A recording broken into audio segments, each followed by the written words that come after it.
It was a rainy day in Los Angeles when a dragon stumbled down a sidewalk.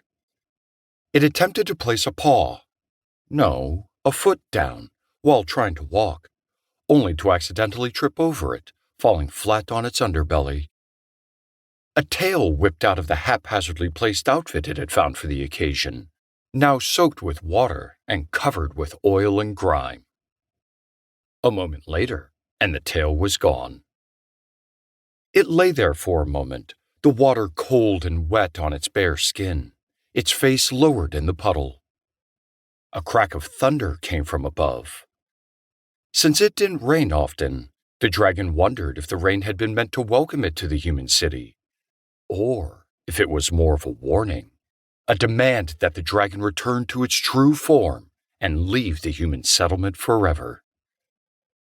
The dragon wanted the latter right now, as it tried to use a tail it didn't have to get back up to its feet. The maneuver didn't work, however, and the dragon clutched at a strange stone around its neck, attempting to wrap its fingers around it. It took a few attempts before it managed to grab the stone, not used to the odd proportions of the clawless hand. A car drove past, not paying a second glance to the human body in the puddle. Water splashed over in an arc, tumbling down and drenching the dragon's clothes even further.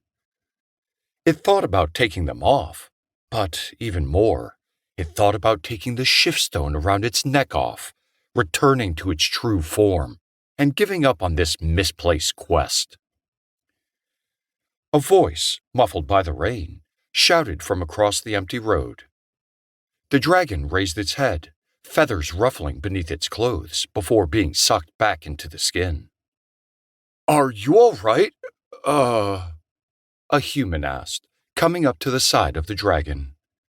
But something he saw didn't sit right with him, and he took a step back before rushing off in the rain, covering his sopping hair with an umbrella. The dragon cocked its head, twisting it in an unnatural way for humans.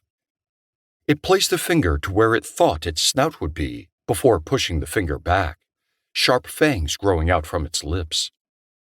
A rumble of irritation came up from its throat, a few feathers fluttering in the wind as they pierced its skin, a cloud of smoke that looked like it might have just been mist rising up into the rain. It concentrated, and the fangs shrunk and dulled, turning back into normal human teeth. It placed out two hands, dipping them into the puddle as it fiddled with its elbows, trying to get them upright. It succeeded after a couple tries and was back on all fours. It then attempted to walk along the sidewalk before it pulled its legs beneath it and rose back on two legs, each step forward a struggle. It tried to stretch its wings out for balance, a small rip sounding from the overcoat on its back as the shiftstone flickered, but nothing else beyond that.